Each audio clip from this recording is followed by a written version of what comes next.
contaminations en hausse à Bruxelles poussent les pays à changer leurs règles vis-à-vis de la Belgique. La liste des pays où les touristes belges ne sont plus les bienvenus risque de s'allonger. Bonjour à tous, dans ce RTL Info 13h, nous parlerons également de la rentrée universitaire en côte jaune et masquée. Nous verrons comment les étudiants appréhendent le retour en amphithéâtre. À l'étranger, l'opposant russe Navalny est arrivé à Berlin. Son transfert a été finalement autorisé. Son état est jugé stable.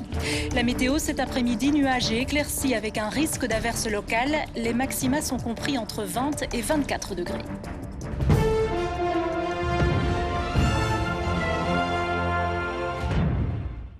La rentrée approche, mais les vacances ne sont pas encore finies. De nombreux citoyens vont encore rentrer de l'étranger ou envisagent de partir.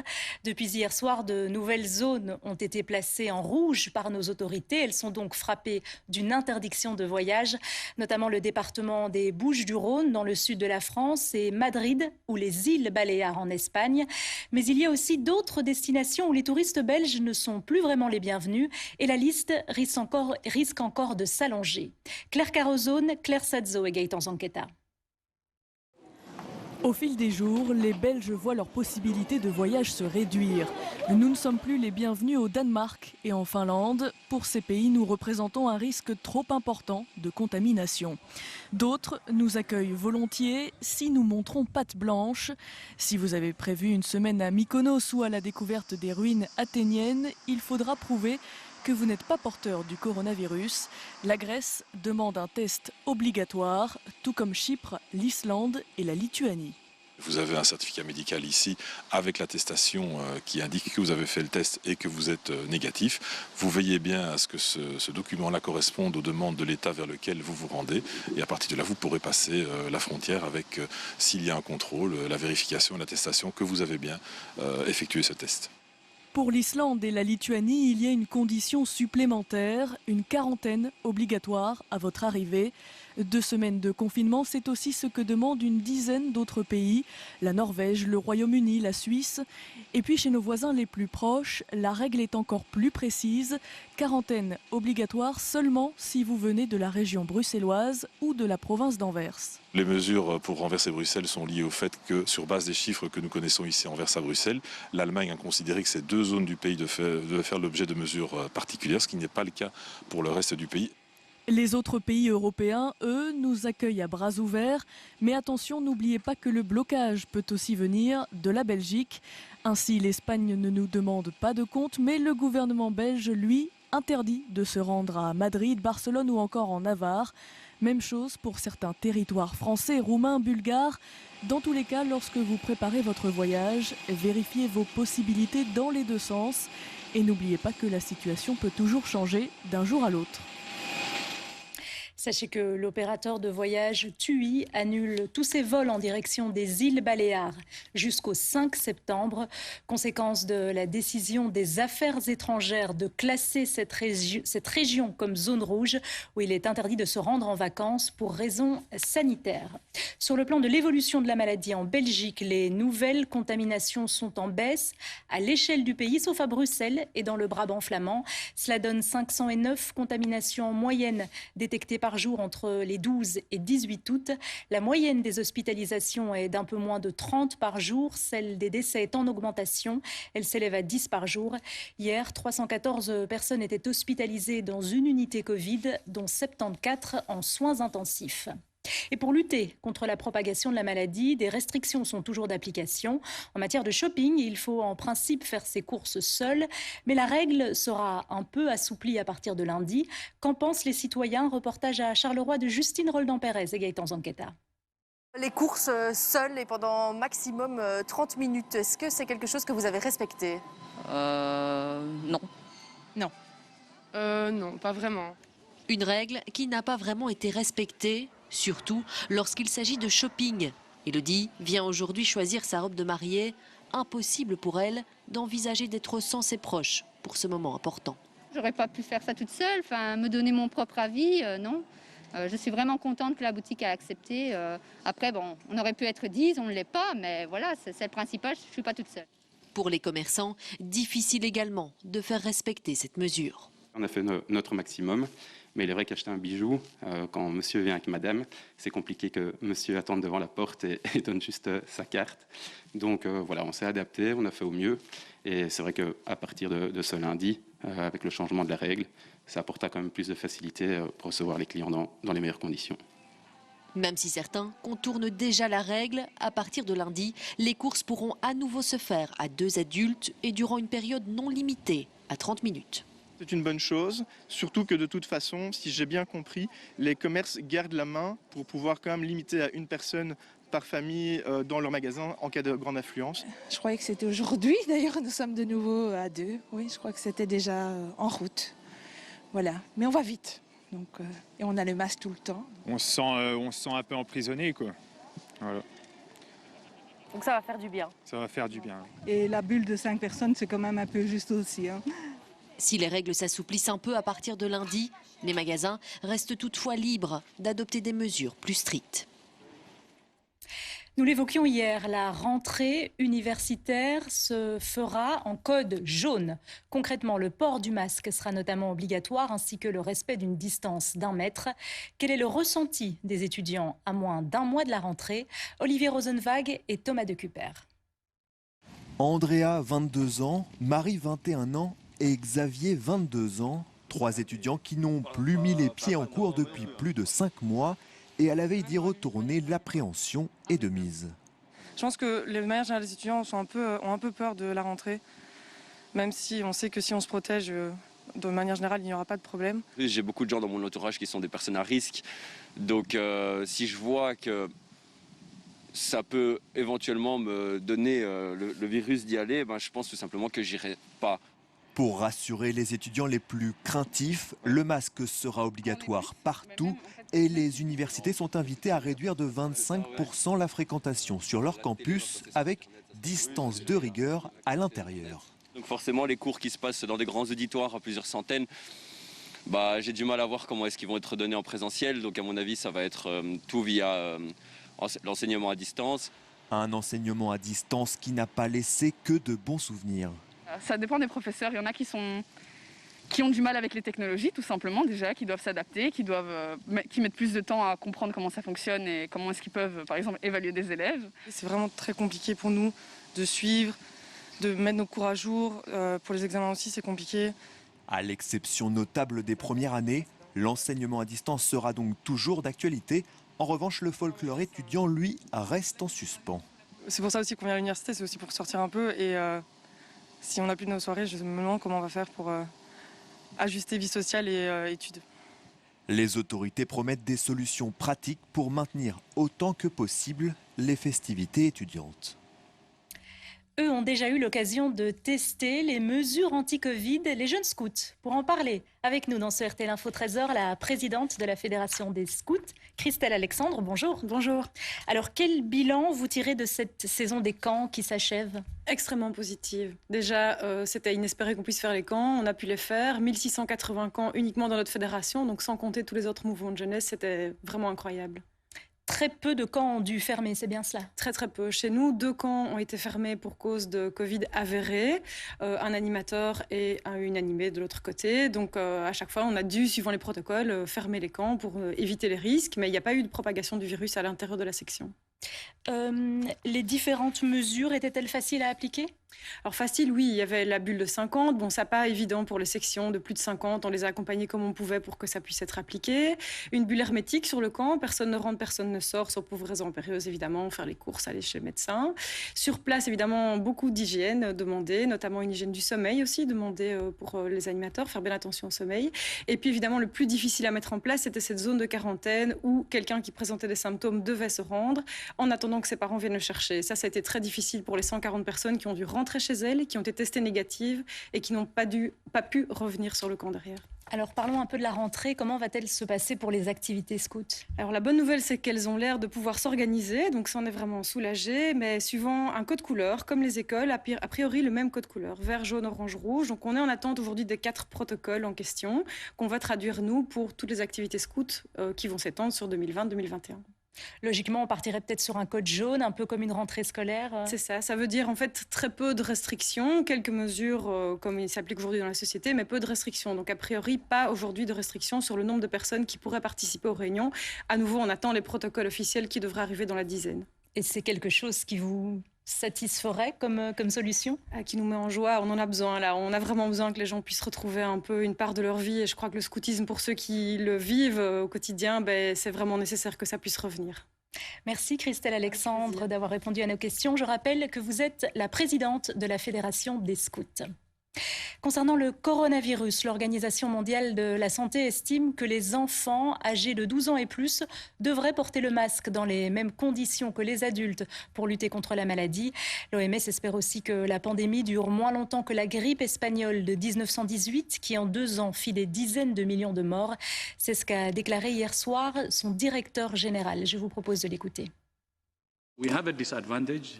Nous avons l'inconvénient de la mondialisation, de la proximité, de la connectivité, mais l'avantage d'une meilleure technologie. Donc nous espérons en terminer avec cette pandémie en moins de 2 ans. Surtout si nous pouvons unir nos efforts avec l'unité nationale. La solidarité mondiale, c'est vraiment la clé. Et en utilisant au maximum les outils disponibles, en espérant que nous pourrons avoir des outils supplémentaires comme les vaccins. Au chapitre politique, les réunions en coulisses se poursuivent pour tenter de former un gouvernement fédéral.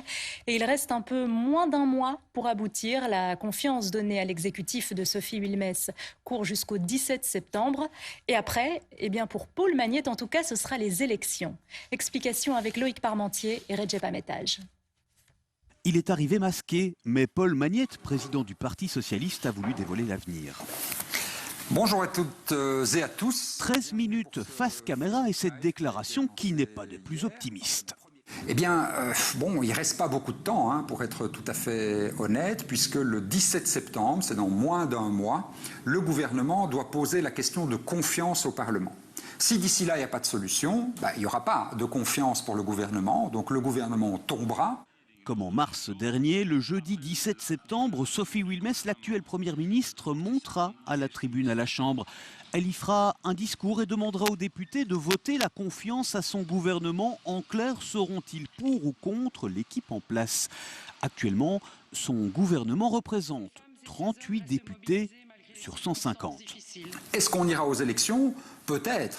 Le problème, c'est que ça prend quand même un peu de temps et que c'est pas sûr que ça aide beaucoup à trouver des solutions, les solutions dont vraiment on a besoin, puisque à supposer que le 17 septembre, il n'y ait pas de solution, on constate alors qu'il n'y a pas de solution, on a 3 jours pour essayer de trouver une solution de rechange, mais bon, si on ne l'a pas d'ici là, on ne l'aura pas en 3 jours. Et puis ensuite, on a 40 jours avant les élections, donc on se retrouve fin octobre, début novembre. On voterait là début novembre, par exemple, et puis à nouveau, il faut reprendre des négociations.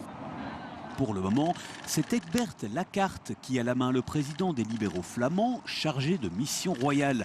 Il a déjà rencontré les écolos, une réunion dite constructive. Il a vu Bart de Wever, président de la LVA, une rencontre qualifiée de plus froide. Pour le reste, silence radio. Le premier rapport royal d'Egbert Lacarte est attendu vendredi prochain. En bref, la justice a ouvert une enquête contre Crédit Suisse et des clients belges de cette banque. Plus de 2600 personnes sont soupçonnées d'avoir gardé leur compte bancaire à l'abri du fisc pendant des années. Information à lire dans l'Écho. Ce samedi marque le jour du dépassement, c'est-à-dire le jour où l'humanité consomme plus de ressources naturelles que la Terre peut produire en une année. Sous l'effet du ralentissement de l'activité due à la pandémie de coronavirus, ce dépassement arrive cette année 3 semaines plus tard que d'habitude.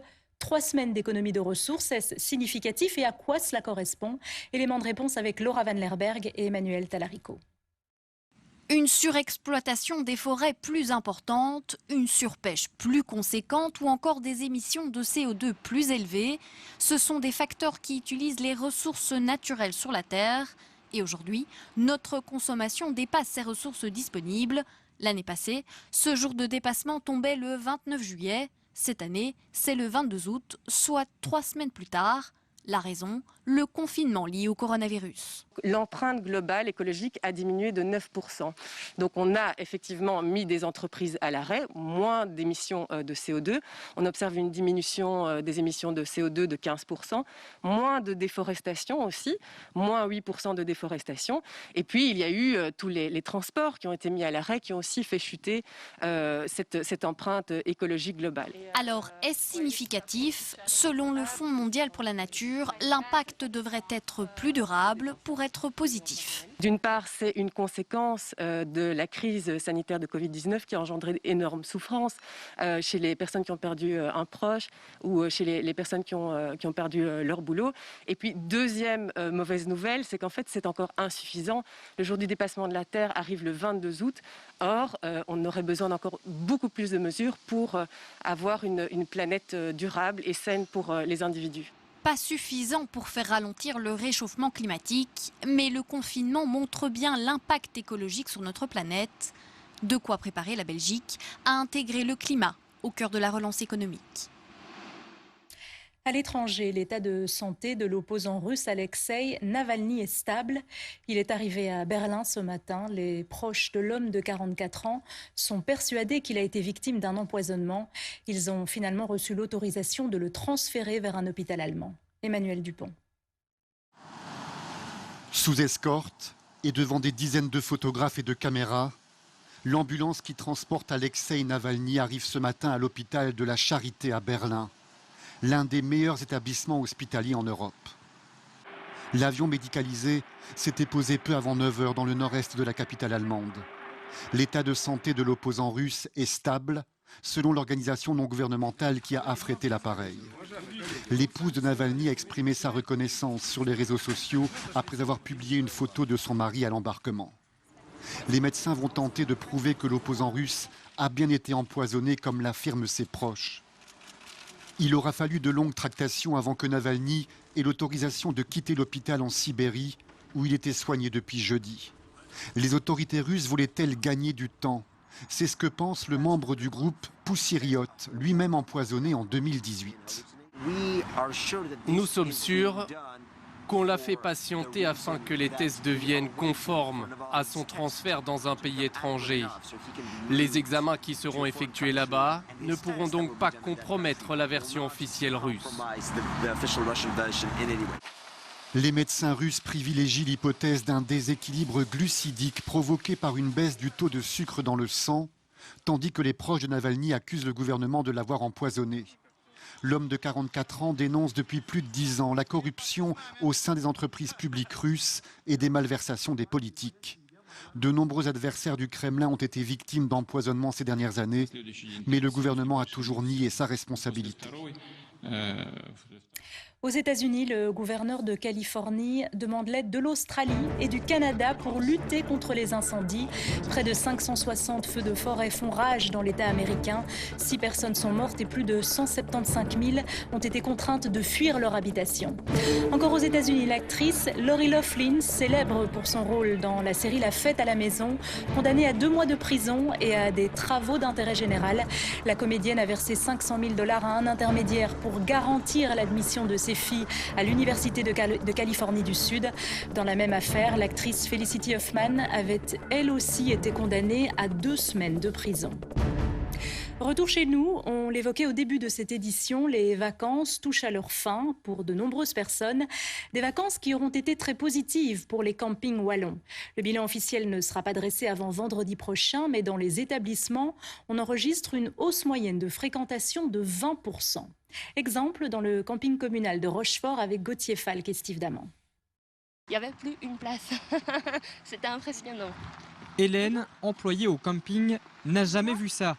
S'il y a le moindre souci, vous n'hésitez pas à passer. Ce week-end, il y a encore de la place, mais le reste du temps, c'était souvent complet. Et parmi les clients, de nombreux Belges, notamment ce couple flamand. Nous avons un motorhome, donc on a resté en Belgique cette année-ci pour des raisons qui sont claires. À cause du coronavirus, ils ne peuvent pas partir à l'étranger. Et au final, ils disent que tout compte fait, c'est pas mal non plus de visiter son propre pays. Il y a des régions qu'on connaît beaucoup moins bien que dans les pays voisins. Et donc, c'est un peu l'occasion de faire le tour de ces belles choses à visiter par chez nous. Cette famille originaire de Hatt, dans le Hainaut, est dans cette situation. Avec le mobilo, on est libre, on va où on veut. C'est un choix de rester, cette année-ci, plus en Belgique. Bon, pour cette maladie, ce coronavirus, bien sûr. Voilà, et faire vivre les Belges. Il y a beaucoup de gens et je peux me faire plein d'amis et tout. Tout bénéfice donc pour ce camping qui enregistre une année exceptionnelle, plus 40% de fréquentation. Les 200 emplacements étaient souvent remplis. On en est arrivé plusieurs week-ends sur la période ici de la saison 2020 à devoir refuser des gens qui n'avaient pas réservé. Parce qu'effectivement, ce n'était plus possible de les mettre sur les emplacements. Des campings où les mesures sanitaires étaient également d'application, mais visiblement, elles n'ont pas freiné les clients. L'actualité sportive, le FC Séville a remporté hier l'Europa League à Cologne. Il s'est imposé 3-2 face à l'Inter Milan de Romelu Lukaku. Déception pour le Diable Rouge qui a marqué un but et dévié un autre au détriment de son propre camp. Arnaud Gabriel.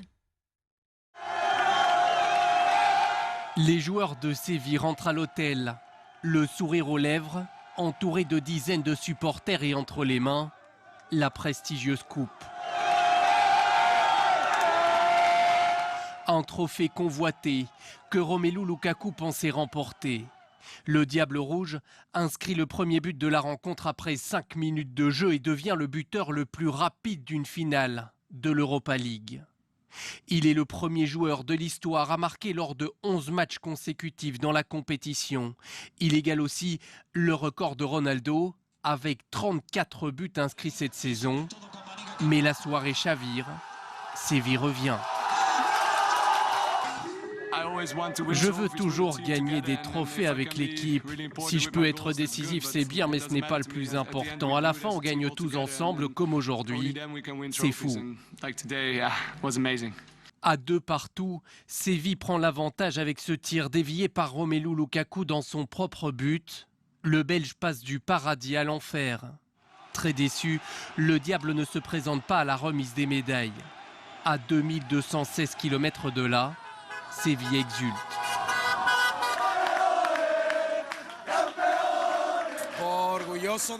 Je suis si fier de mon équipe, elle représente toute la ville. Allez Séville, allez! Waouh, c'est juste merveilleux, c'est la meilleure chose que l'équipe pouvait m'offrir.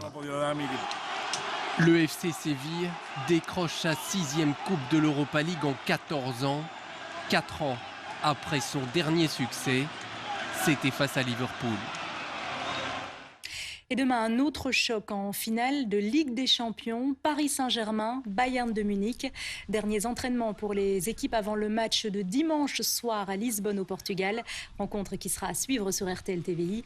On apprend par ailleurs qu'à l'occasion de cette finale, l'avenue des Champs-Élysées à Paris sera réservée aux piétons demain soir afin de pouvoir respecter la distanciation sociale. Toujours en football, mais en Belgique, hier, en ouverture de la 3e journée de championnat, Eupen a fait match nul à Courtrai, 0-0. C'est la fin de ce RTL Info 13h. Tout de suite, les prévisions météo de David de Hainaut. Très bel après-midi, je vous retrouve à 19h. RTL Info continue en radio, sur Internet et sur les applications mobiles.